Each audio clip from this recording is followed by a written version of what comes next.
જય સચ્ચિદાનંદ.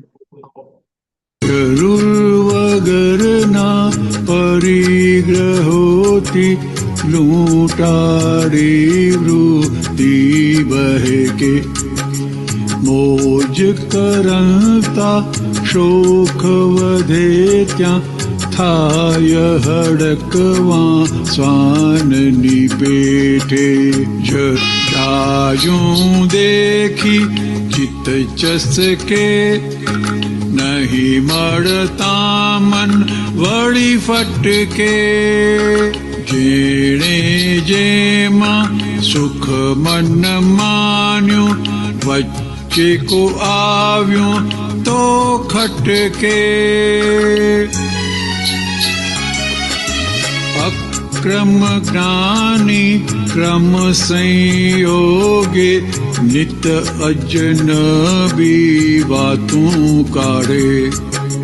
પરમાત્મ હેતુ સત્સંગે, વૃત્તિ વાળે મોક્ષ માટે. નિજ આત્માના પૂર્ણ પ્રકાશે, ક્યાંય બુદ્ધિ ભેદ ન પાડે. તેવા લઘુત્તમ ગુરુતમ દાદા, મોક્ષ જ આપે નિર્વિવાદે. કાયમ ભરતી સત સપ્રેમે, રજ માત્રે ના હોય કશાય. ઘાટ નથી જ્યાં કોઈ સાંસારિક, દાદા પરમાત્મા સોહાય. નામી પ્રપોટો માથે પડ્યો, એવું જ્યારે જ્ઞાનથી ભાસે. તે શુદ્ધ જ્ઞાન જ વિરતી લાવે, અવિના ભાવે મોક્ષોલ્લાસે. જ્ઞાન દશાનું શ્રીફળ વિરતી, પ્રજ્ઞ દશા સમજી અટકે. અંતરની શુદ્ધ જ્ઞાનાધારે, બાહ્ય ચરિતે શુદ્ધ વર્તે. કરવાની કંઈ જરૂર નથી, ફરજિયાત છે ઉદય કરમ. કેવળ જ્ઞાન ક્રિયા કર્તૃત્વે, મરજિયાત છે મોક્ષ ધર્મ. હું બોલું ને હું જ સુણું છું, તે ઉપયોગી સ્થિરતા થાશે. જાણ્યું જોયું ભાવ ઉદાસે, જગત અસર સૌ ભૂસાતી જાશે. જાણ્યું જોયું ભાવ ઉદાસે, જગત અસર સૌ ભૂસાતી જાશે. જગત અસર સૌ ભૂસાતી જાશે. જય સચ્ચિદાનંદ. કારણ કે આપણને બધા ડિસ્ચાર્જ કર્મોના હિસાબ બાકી છે, એટલે કે જે કર્મો હું કરીને બંધાયેલા, એટલે હુંના વિકલ્પથી, કર્તા ભાવના આરોપથી જે જે બધું બંધાયેલું, જેને આપણે ક્યારે પણ જ્ઞાન મળવા પહેલા ઉકેલ્યા નથી, જેના પરિણામે આજે બધા જ સંજોગો આવે છે. પણ દાદાએ અક્રમ વિજ્ઞાન થકી અક્રમ આત્મા એવો આપ્યો કે આપણને આ બધા વ્યવહારોથી મુક્ત કરી દીધા છે. એટલે મૂળ સ્વરૂપે મુક્ત થઈ ગયા. એટલા માટે દાદાએ કીધું કે તમને પરમાત્મા યોગ પ્રાપ્ત કરી આપ્યો છે અને કૃપાથી થયેલો છે, માટે ત્યાં આજ્ઞા જરૂરી છે. એટલે હવે એ વ્યવહાર આપણને ખપતો નથી. સારામાં સારો વ્યવહાર હોય કે ખરાબમાં ખરાબ વ્યવહાર હોય, કારણ કે એ વ્યવહારને ક્યારેય આપણે સંબોધેલા નથી. અને એનું જો એને સંબોધેલા હોત તો એનો ઉકેલ લાવ્યા હોત. એટલે આ જે બધા અહીંયા દાખલા આપેલા છે કવિરાજભાઈએ, એ જે બધા વ્યવહાર બાકી છે એ હું ના વિકલ્પથી કરતા ભાવના આરોપથી બંધાયેલા કર્મો આજે જ્યારે પરિણામ આપે છે ત્યારે એ ડિસ્ચાર્જ અહંકાર જે મારાપણું કરાવે છે એને ડિસ્ચાર્જ માલિકી ભાવ કીધો. જેમાં આ જ્ઞાન નહીં હોય તો ડિસ્ચાર્જમાં પોતે હાજર હોવાથી, હાજર એટલે પોતે અંદર એકાકાર થવાથી, તનમાં એકાર થવાથી અને કરતા ભાવના આરોપથી નવું બીજ પડી જતું હતું. એટલે એને ચાર્જ માલિકી ભાવ કહેવાતો હતો. એટલે ડિસ્ચાર્જ માલિકી ભાવ એ આપણને ભજવે છે. એટલા માટે અહીંયા કીધું જરૂર વગરના પરિગ્રહો.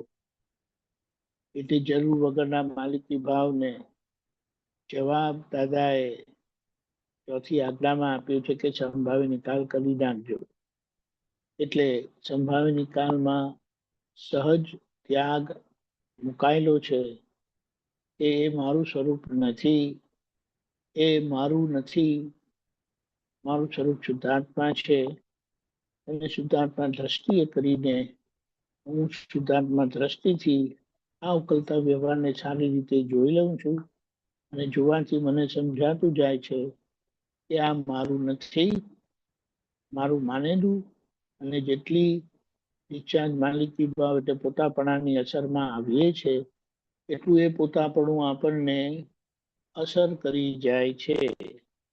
એ અસરમાં અસર મુક્ત રહેવા માટે ચોથી આજ્ઞા આપેલી છે કે આ બધા નિકાચિત કર્મો છે, કરતા ભાવના નિકાચિત કર્મો છે, જે આજે પોતાપણું, મારાપણું અને એની સાથે સંકળાયેલો ભોગવટો, સારો કે ખરાબ, પુણ્ય સંજોગનો કે પાપ સંજોગનો, એ બંને ધક્કો મારીને જાય છે, અસર કરીને જાય છે.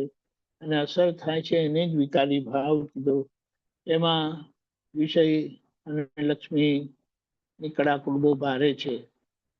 કારણ કે જગતના લોકોના પરિચયમાં હજી આપણે છીએ અને એ પરિચય આપણને ધકેલ ધકેલ કરે છે. ફરી ફરી એ સ્ત્રી વિષય અને લક્ષ્મીના સકંજામાંથી આપણે છૂટી શકતા નથી. એટલે એને સમજી જાય સારી રીતે અને કીધું એનો સંભાવે નિકાલ કરી નાખજો. એને સંભાવે નિકાલમાં સહજ ત્યાગ દાદાએ આપેલો છે અને એના પરિણામે આપણે આ જરૂર વગરના જે પરિગ્રહો આપણા છે, કારણ કે જરૂર વગરનો વ્યવહાર છે. આપણો વ્યવહાર કયો છે?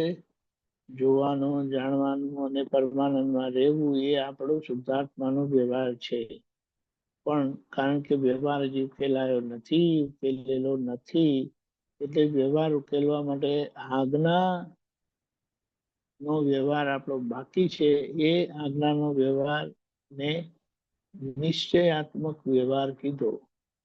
આજે આપણો વ્યવહારાત્મક વ્યવહાર હોવાના કારણે આજે એટલે પરિણામ વ્યવહારાત્મક છે, એને નિશ્ચયાત્મક બને. એટલે કે નિશ્ચયનું પ્રતિપાદન કરતો આપણો જીવન વ્યવહાર એ બિલકુલ પરિગ્રહ વગરનો લોકોને પણ દેખાશે અને આપણને પણ એનો સ્વાદ આવશે.